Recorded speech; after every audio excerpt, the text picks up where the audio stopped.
The Invasion of the Putties. Part 2. Act 1. Aiding those in need. On a dark, grey world, a portal opened, and Mark jumped out, stepping into a puddle. Oh, man, that's just nasty. Oh.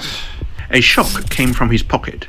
He pulled out his morpher, which was sparking. What's wrong with this? Whoa! Suddenly, he morphed into the Red Cornish Ranger. What? I didn't even press the button. Power down! Nothing happened. This can't be good. Power down! I said, power down! He returned to civilian form, clutching his morpher. I got a bad feeling. I should head home, get this thing checked. He got out his dimension jumper and pressed the button to open a portal to Universe 20. But nothing. Not good. Why is this? Hang on. This place. It feels different. Like it's disconnected. Mark thought for a moment. That's it. I can't sense the morphing grid. Such a normal feeling. I didn't recognize what it means. I definitely need to get out of here. Okay, so both my morpher and jumper run on grid energy. And the morpher has some power. Let's try. He popped a panel on the back of the jumper open and pulled his coin out and placed it in the opening. Wes did say my coin can jumpstart this thing, but for one jump. Better make it count. He punched in the coordinates for Universe 20 and got ready to cry his morphing cry. Right, Colonel. With a blow to the back of his head, Mark was knocked out cold. Mark woke up, his head sore. What the hell hit me? I did, said a woman with brown hair. Well, I prefer to be introduced before being knocked out, said Mark. Sorry, but I saw what you was about to do. You was gonna morph. I'm guessing you're not from Earth. If you was, you'd know that's not a good idea. I'm Jess, by the way. Hi, Jess. I'm Mark, and where I'm from is complicated. But yes, you're right. I don't know this place. What would have happened? Mark asked, getting up. He saw his morpher and jumper on the table and picked them up. As Jess didn't stop him, he assumed he wasn't a prisoner. Putties, she said. Putties? You mean those goblin things Rita and Zed had? Yeah, that's them. Well, Rita captured and copied Billy's mind into a putty. It made him super intelligent.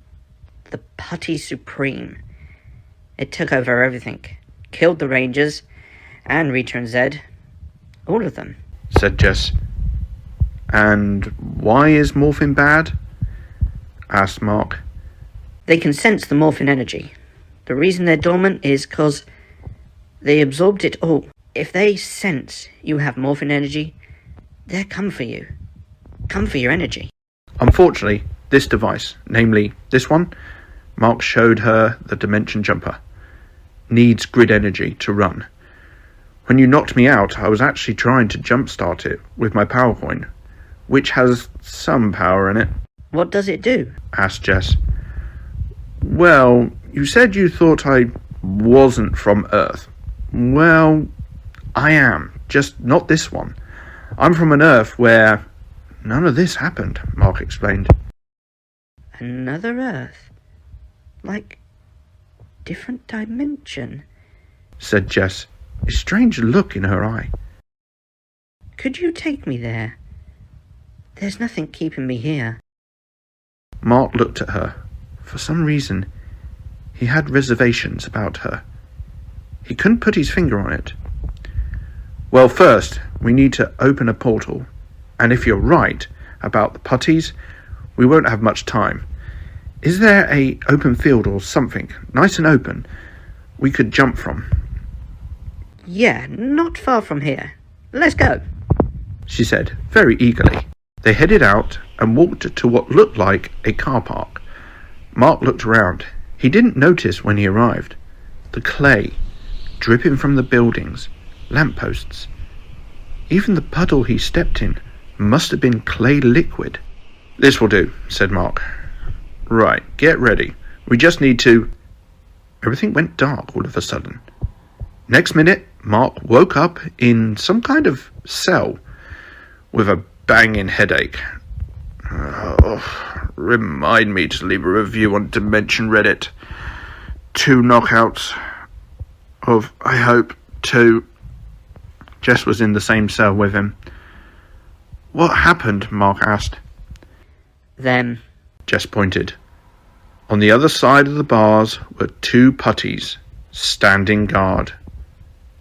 As Mark got up, another, even bigger putty walked in. This one was different. Still grey, but had a humanish face and glasses. The Putty Supreme, I'm guessing, said Mark. What gave it away? Said the putty. Oh, the creepy-looking Billy face. I've seen his face in pictures. He had an honest face, kind, as well as intelligent. Who knew someone could corrupt it so much? Said Mark. The Putty Supreme smiled and walked into the cell. He didn't open it. He just oozed between the bars and grabbed Mark. Now, tell me how you got here. Tell me where the grid energy is. I must have it. Tell me how to get to different Earths. Not a chance, Mark said. The putty dropped him. See, I don't need massive grid energy. Just enough to blow a hole in that wall, said Mark, with a smile. Then he pulled a Dino Blaster out from nowhere and fired, knocking the Putty Supreme back. He grabbed Jess's hand. With his other, he set the Dino Blaster to overcharge and threw it against the wall and ducked. The blaster exploded, leaving a hole in the wall. Come on, said Mark. They jumped out and ran for it. Right, Jess, we just need to run from them. Why is your hand feeling funny? Mark turned to see Jess oozing and melting. What the hell? Said Mark. She's like all on this world. She is a putty. She is an experiment that I lost interest in, said the Putty Supreme. That's how you knew, isn't it? From her? Yes. Mark saw an opening. Kicking the Putty Supreme, Mark jumped over the rest of the putties and ran, holding out the Dimension Jumper. Come on, damn it! Come on, work! He said, pushing buttons. It sparked. Then, remembering, Konobis Vicken! With a blast, the portal opened and Mark jumped in, shooting through the dimensional tunnel and flying out the other end.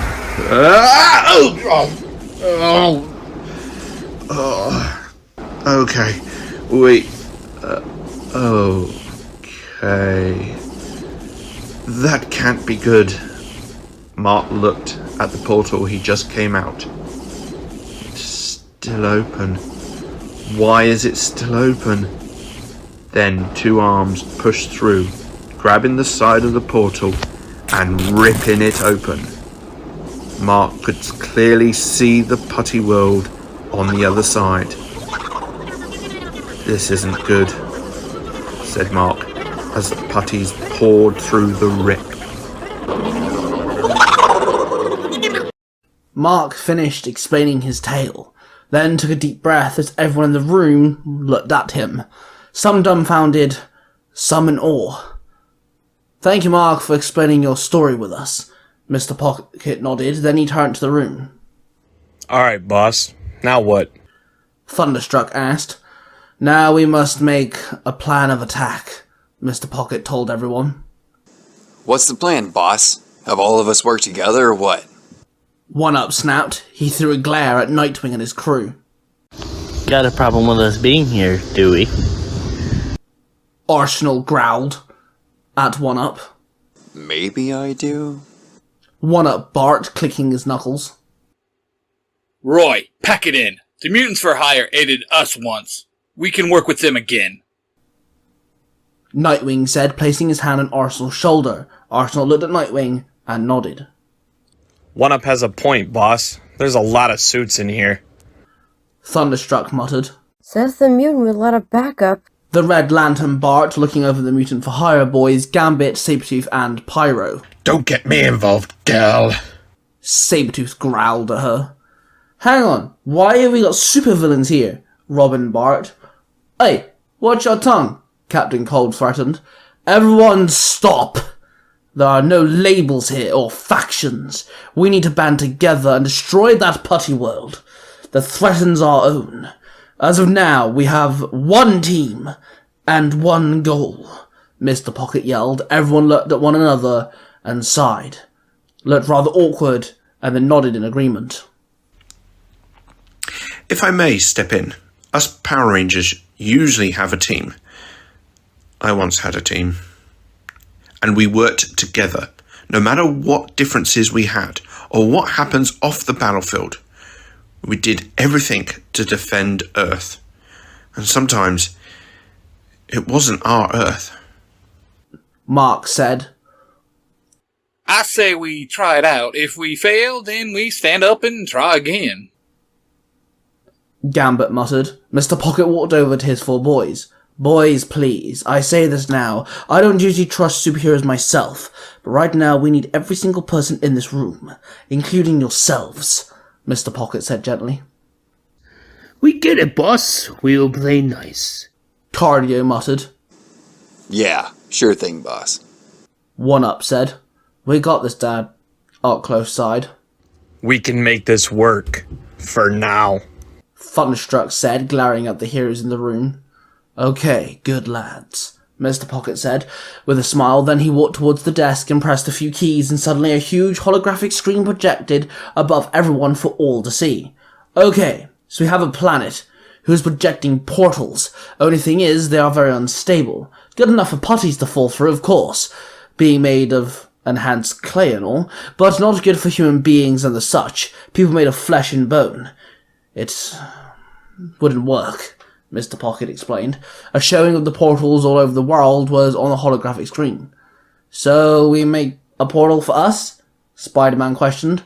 Correct! We build a device, open our own portal, and we destroy the Putty Supreme, Mr. Pocket replied. And how the hell do we do that? Pyro asked sarcastically.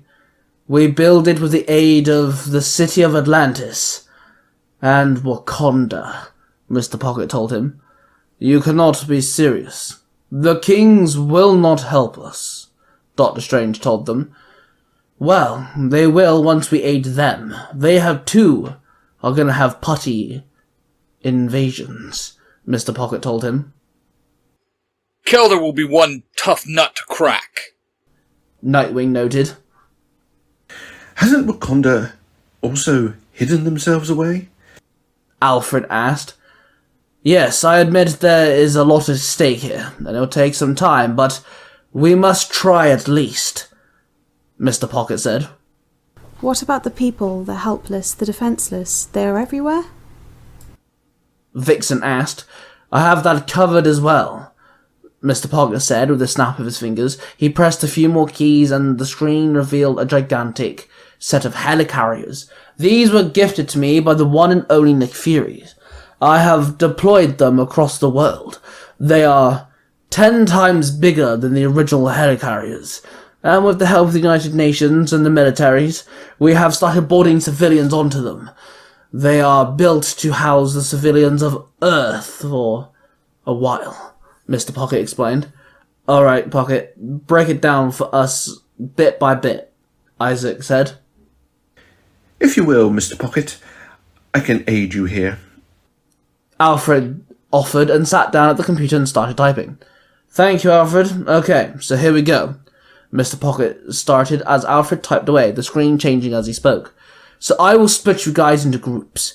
Here we have Group 1, who will go to Atlantis and aid the underwater city and ask the king for his aid. We need the Atlantean reactor technology. Another will go to Wakanda and aid them.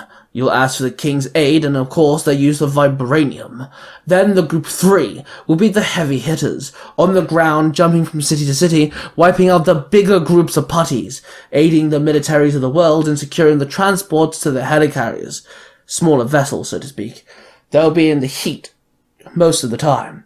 Mr. Pocket explained his plan. And how do you propose to do that, Pocket? Arkham asked him. It is simple. We as a collective do know a few individuals who can aid us in the fight on the ground. We need everyone at this point. Everyone in this room here is who I brought in. I either helped you guys or I know you. You guys might know other people who can aid us, though. Whilst we build the portal device and send our assault to that planet, we must hope that Wakanda Atlantis do aid us. Everyone needs to aid us, Mr. Pocket said with a sigh. Okay, where do we start, Dad? Oculus asked. Well, I was hoping to start with Alfred and get your assistant AI running and connected to everyone. That'd be a good start. We'll have some time for everyone to round up some people. Boys, you know of some rogue mutants that can help us. Nightwing, you also know of some aid. Once the AI is connected to everyone, I'll start building the teams, Mr. Pocket said. Question for, how we gonna build a portal? Julian asked him. Well, we have the use of Atlantean reactor and the vibranium, and we build a boon-tune-like device. I've modeled it after Mark's teleporter device there that he has, and it should open a stable portal for us to go through, Mr. Pocket explained awkwardly.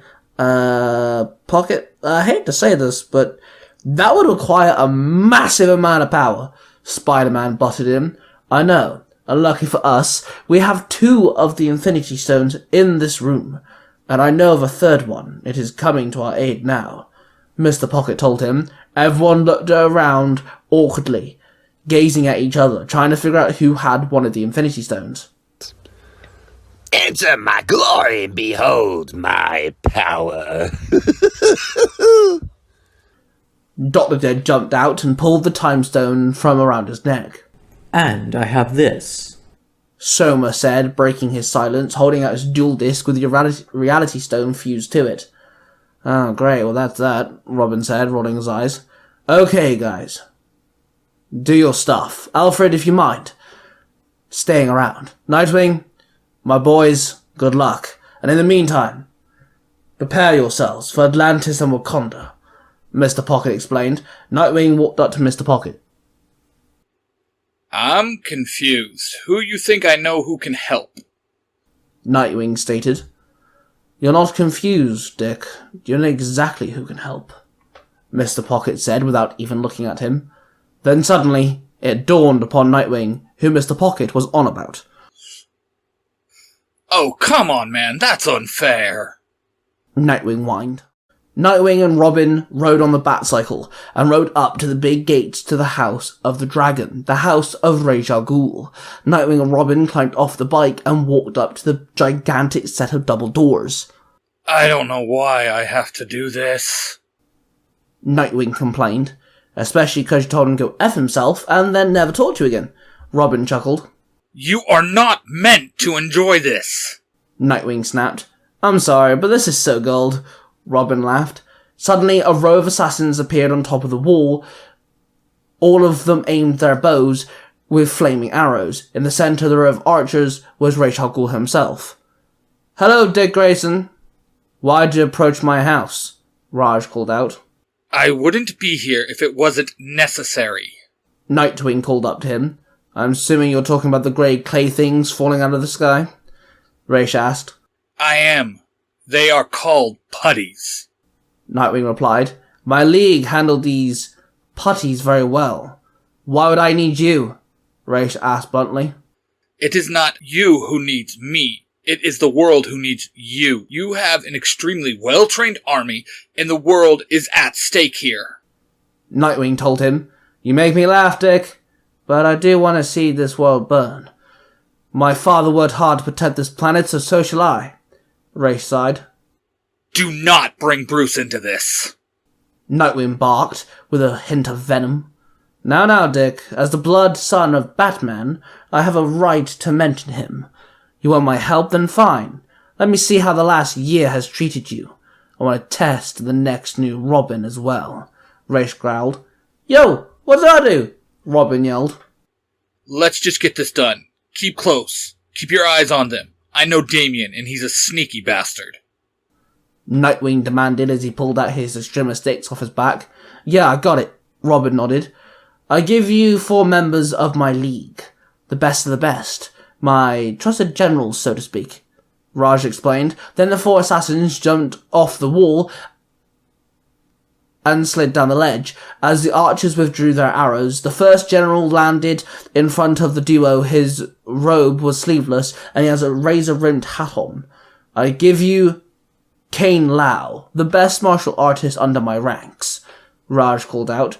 Kane Lau ran at Nightwing. He threw several jabs in a flurry succession, multiple strikes hitting Nightwing. He managed to block the first couple of hits, but could not keep up. He was eventually hit in the chest and face, but forced to take a few steps back. The second general pulled a bow off his shoulder and drew an arrow from his quiver and took aim. His hair was long and in a ponytail, which blew in the wind. He released his arrow for Robin. Robin jumped back, and the arrow struck the ground.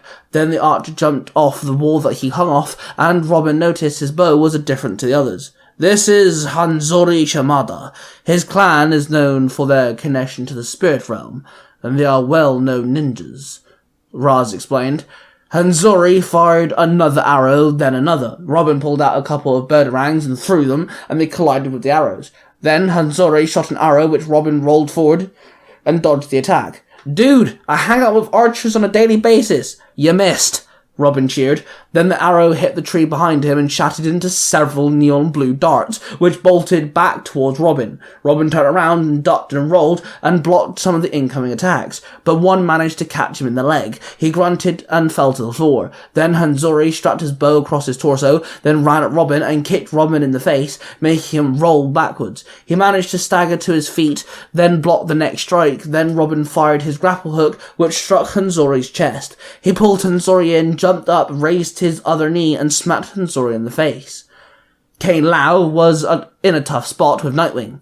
For every 5 to 6 strikes, he was only able to land 1. Nightwing activated the electrocutional mode on his extremistics and slammed them into Kane Lau's chest. Then Kane Lau took off his hat, swung it around. The rimmed blade caught Nightwing's face. Blood dripped from his cheek as he dabbed his face and examined the blood. Nice hat, Nightwing growled. Then he swung his sticks at Kane Lau. Then he threw his foot out and jumped back to create some distance. Kane Lau then threw the hat, and it spun through the air and flew at Nightwing. He looked at the spinning hat flying at him in awe. He jumped up and flipped over it. Then he threw his gaze at Kane Lau, but Kane Lau was not there. He felt a warm light from behind him. He turned around to see Kane Lau. Suddenly behind him, his razor-rimmed hat suddenly on his head. Kane Lau jumped up and kicked Nightwing. Then the third general started scaling down and jumped off and landed on the ground safely. He threw his hood up and ran into the shadows. The fourth general also jumped down and landed on the ground safely as well. He was clearly the most muscular out the 4. He pulled out a single-headed axe from the clasp on his back. It was silver and the handle was dark oak, brown, covered in runes and symbols. He grasped the axe tightly and the blade started glowing a misty sky blue. He then ran at Nightwing and swung the axe hard. Nightwing clocked him, jumped back, and the axe hit the floor, the ice forming around from the impact. Meet my 4th general. I call him Judge. He wields the Leviathan axe, made by those foolish Norse gods, Raj explained.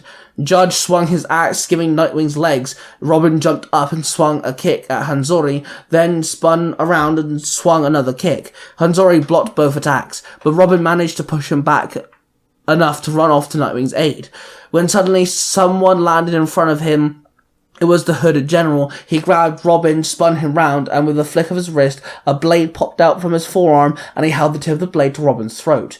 Robin was defenseless. Nightwing blocked an attack from Kane Lau, then ducked as Kane Lau swung his hat. Then Nightwing rolled to one side as Judge swung his axe as it collided into the ground, more small ice particles were formed. Then suddenly Raj clicked his fingers, and the 4 generals all stopped. They retracted their weapons and jumped back up, scaling up the gate and landing next to their leader. "It is amusing to watch you sweat," Raj chuckled. Then Raj jumped off the wall himself, his cape leaving him landing on the edge of the wall as he landed in front of Nightwing and Robin, who regrouped. "You have the aid of the League of Assassins," Raj said sternly. Thank you. You will need this. Nightwing said, handing him a communication link. "Thank you, Dick.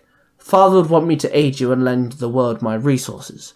I'm doing this in his name," Raj said, taking it and putting it in his ear. It's been a year and you haven't even grown a bit. Nightwing chuckled. "At least I don't look as old as you," Raj mocked. "Nice to meet you. Robin," Robin said, holding out his hand. "Alex Andrew Jr. Yes, I'm aware," Raj said bluntly. Robin looked at him stunned. "I used to be a Robin. You don't think I'm not going to keep an eye on the new one?" Raj asked. "Yeah, good point," Robin replied awkwardly. "So these putty things falling from the sky. A spell, a new universe, or what?" Raj asked. Different universe, and we have a plan to stop it. Nightwing said. "Where do you need us?" Raj asked him. "One of the battlefields, in the heat of the fight, whilst the military starts filling up these transport vehicles that is going to head to these bigger transport vehicles, your league and some of the others will be fighting the invasion head on," Robin explained. "I believe a code of secrecy will work here. I shall be your ace card. Just point us in the right direction."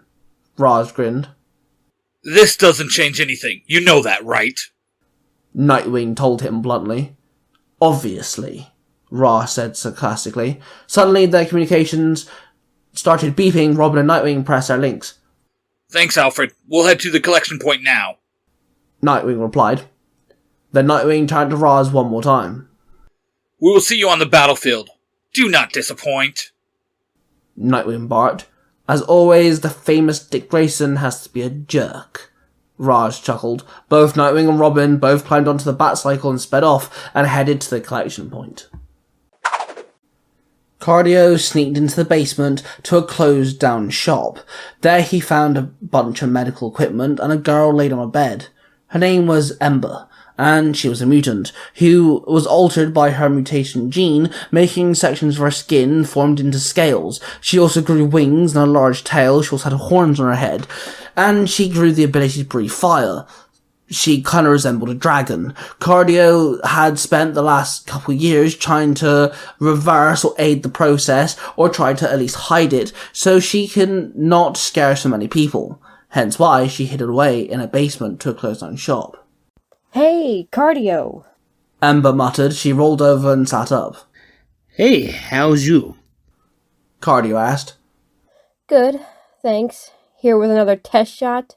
Ember asked him. "Actually, no. I kinda need you for something." Cardio sighed. "What do you mean?" Ember asked, confused. "There's something bad going on, and there are people that need saving. I need your help. Your special talents will be useful." Cardio explained. "I have heard a lot of comments up top. What is happening?" Ember asked. "We are being invaded." Cardio muttered awkwardly. "Count me in."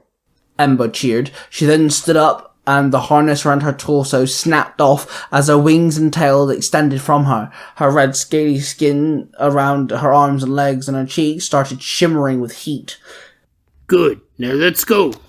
Cardio grinned. Then he led her outside for the first time in a few weeks. Gambit and Ocklos walked up several flights of stairs and stopped at a big red door. So, who are these guys? Gambit asked. "One is Hoopagoba technology, and his girl has like hectic kinetic powers. They explode or something. I don't know," Oculus explained. And they will help us because? Gambit replied. "He owes the Mutants for Hire one from like a couple months back. He didn't quite have enough money, so we basically said that he owes us," Oculus told him. Oculus knocked on the door, then it slid open, and a punk rock looking girl stood before them. "What's up, Oculus?" the girl asked. "Wildfire, how's business?" Oculus asked with a grin. "Yeah, not too bad," she replied. Then Wildfire clocked Gambit and her mouth dropped open. "Holy crap! You're Gambit. As in the Gambit," she choked. One and only. Always a pleasure to meet a fan. Gambit grinned with a slight bow. Yeah. Hiya. Close, he's in the office," Wildfire muttered, still in shock. She led both of them into the office room where another guy sat there with his eyes closed and his hands were on the keyboard. Oculus and Gambit looked at the computer screen and the Word document on the screen was typing itself. Well now, that is handy, Gambit said, rather impressed. The boy opened his eyes and clocked Gambit and Oculus. "Yo, what's going on, Oculus?" Hardwire asked. "Yo, Hardwire, how's things? We need a high-profile access safety protocol coding system for a portal device. And we need it secure, and we need it 4 days ago," Oculus explained. "Damn, man, that's a tall order. Guessing this has to do with those strange things falling out the sky?" Hardwire asked. I'm afraid it does, Gambit told him. "I have had to burn a few of them," Wildfire proclaimed. "Actually, you might come in handy, girl," Oculus said to her. "You can help, babe. You should go," Hardwire told her. "Gladly," Wildfire grinned. "I'll text you the coordinates and you can start on the coding system. Dad is building a device that is jumping universes. We don't need anyone hacking this thing," Oculus demanded. He then tapped on Gambit's shoulder and gestured him to follow him out the door. My lady, kind sir, thank you again, and I shall see you guys soon, Gambit said with a bow. Then he followed Oculus. Wildfire closed the door behind them and walked over to Hardwire. "That was Gambit. As in the Gambit," Hardwire said to Wildfire. "Yep, that was Big Brother Dearest," Wildfire sighed. "You could have said something, you know," Hardwire told her. "Too soon. Let's save the world first, and then I will," Wildfire told him. Hardwire nodded, then got on with the coding security system for Oculus, not before Wildfire gave him a quick kiss. One-Up waited in the alleyway, and waited, until finally a man in a suit walked up to him. Took you long enough. One-Up snapped. The bodyguard's skin started rippling with small white hexagons, and the man shifted into Jessica. "Sorry, Dad. Security is insane. You're lucky I got out of there." Jessica sighed. I need you for something. It's a dangerous mission. One-Up told her. "Count me in. I've been practicing my martial arts, too." Jessica grinned at him. He leaned in and kissed her. She placed her hands on his cheek and kissed him back. If the world doesn't end, you want to grab a bite to eat? One-Up asked. "I will do it, even if the world ends." Jessica smiled. One-Up then scanned both entrances to the alleyway. Jessica shifted back into her bodyguard form, and both of them started walking out of the alleyway to the collection point. Everyone had returned and grouped up. 3 massive Quinjets sat in the hangar of the massive warehouse. "Alright guys, I have separated you into 3 teams. Team 1, you're going to Wakanda. The city is under attack and they need help. In return, they have offered us vibranium, a good substance we will need for the portal device. Team 2 goes to Atlantis. Same thing applies. We need that technology as well, to harness the power of Mark's portal device in a much bigger scale. The Team 3, you'll be on crowd control and making sure that everyone is safe. A lot of the places have been boarded up and defended, but not everything has been completely evacuated. You need to help those on both cases. Wipe out the bigger group of those putties as well. I've synced Mark Teleporter to all 3 teams so he can help out as much as he can. Also, everyone's on the same comm wavelength, Mr. Pocket explained to the whole team. "I like that you kept most of us villains on one team," Bane chuckled. "Trust me, I would rather not be your babysitter."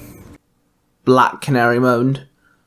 "I've never been to Atlantis," Captain Cold muttered. "Dad, is it wise to separate us?" Oculus asked. "For now, yes, but don't worry, this is just one step of the plan," Mr. Pocket told his son. "Oh, I cannot believe we get to go to Africa." Vixen cheered. "I know, this is insane. I'm going to Atlantis," Spider-Man said. Nightwing then walked up next to Gambit. So, let's not have this end up with us fighting again, yeah? Nightwing muttered to Gambit. Oh, please. I won that last fight fair and square. Gambit replied with a sneer. After the world is saved, or when it's torn to pieces, I want a rematch. Nightwing growled. Oh, it is, Bird Boy, and I promise I will so kick your ass. Gambit muttered back. Everyone boarded the Quinjets and they took off, and each one headed to a different location.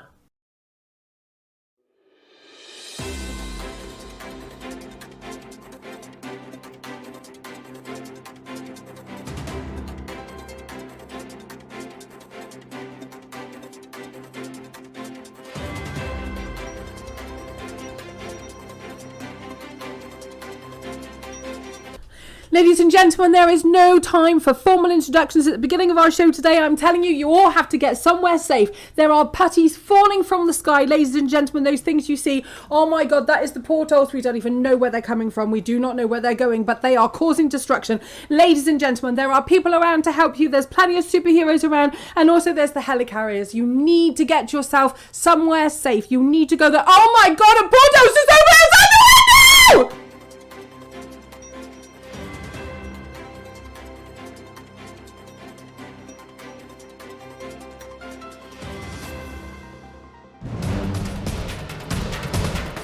Jessica, Ember, and Jordan, the Red Lantern, was voiced by Jordan.